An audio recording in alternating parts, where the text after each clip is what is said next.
Another day, another basketball stories na naman ang pagkikwentuhan natin.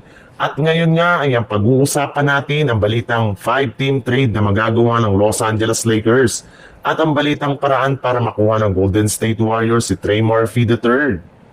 Base nga sa pinakahuling inilabas na balita ng isang NBA insider, hindi lang naman nga daw po ang role players ang target na makuha ngayon ng Lakers bagkus ang pinaka-ultimate nga nilang goal ngayon ay ang makasungkit ng isa pang generational talent na ipangtatandem nila kay Luka Doncic.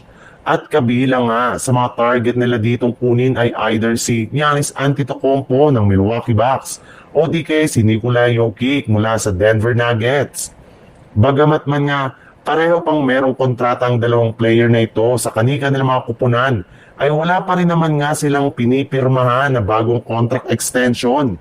Pero sa dalawang kupunan ngang ito ay mas malaki nga ang kanilang tsansa na makuha si Giannis Antetokounmpo sa pamamagitan ng isang 5-team trade kung saan makukuha nga dito ng Brooklyn Nets sina Dalton Kenny, Dwight Powell at Jaden Hardy.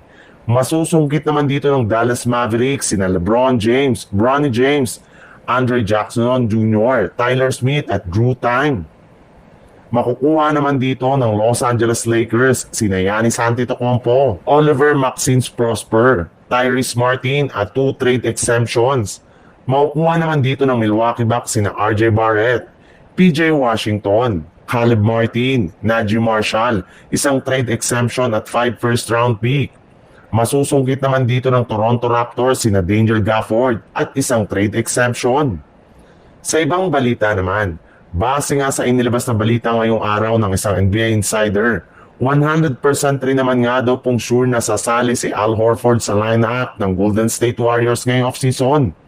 In fact, nag-offer nga daw sa kanyang Warriors ng kontrata na aabot ng 2-year, $11.7 million kung saan magkakaroon nga siya dito ng player option sa kanilang huling taon. And since nga, eto na ang pinakamagandang kontrata sa kanyang makukuha ngayon ay sigurado nga na kukunin at pipirmahan niya na ito sa mga susunod na linggo. Once na masolusyonan na ng Golden State Warriors ang sitwasyon ni Jonathan Kuminga. Sa katunayan, balak nga daw gamitin ng Warriors si Jonathan Kuminga kasama ang kanilang mga player na sina Moses Moody, Tracy Jackson Davis at dalawa nilang second round pick para lamang makuha si Trey Murphy III mula sa New Orleans Pelicans.